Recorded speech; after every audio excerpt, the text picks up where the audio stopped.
Which one will you eliminate?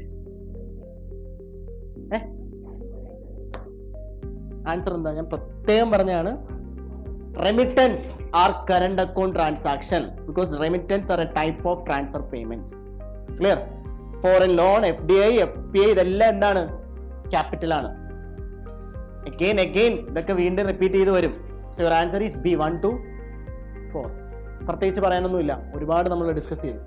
Current account എന്താണ്? Wage, dividend, interest, remittance, gift, donation, one way transactions എല്ലാം എന്താണ് current account ആണ്. ഇനി അപ്പുറത്തോട്ടൊക്കെ FDI, FPI, loan, non resident investment, NRI ഡെപ്പോസിറ്റുകൾ, RBIയുടെ foreign exchange reserve, അതൊക്കെ എന്താണ്? ക്യാപിറ്റൽ അക്കൗണ്ട് ട്രാൻസാക്ഷൻസ് ആണ്.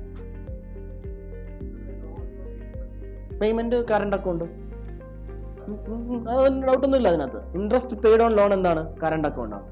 ഇൻട്രസ്റ്റ് റിസീവ്ഡ് ഓൺ ലോൺ എന്താണ്? Current account. ഇതാണ് കറണ്ട് അക്കൗണ്ട്. കാണാമല്ലോ നിങ്ങൾക്ക്.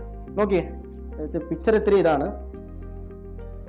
വിസിബിൾ, കാണാൻ പറ്റുന്ന ഗുഡ്സ്, കാറ്, പിന്നെ സർവീസസ് ലൈക്ക് ഹോസ്പിറ്റൽ, അങ്ങനെയുള്ള telecom, then income, profit, interest, dividend, ഇതെല്ലാം കറണ്ട് ആണ്. Profit very important. So you got some profit from selling shares abroad, that is current. Then remittances, donation, gift. പിന്നെ FDI like Walmart ഇവിടെ വരുന്നു, Morgan Stanley വരുന്നു, ഇതൊക്കെ എന്താണ്? Investment, FDI. Then loans, sovereign bonds means what? Government എടുക്കുന്ന loan.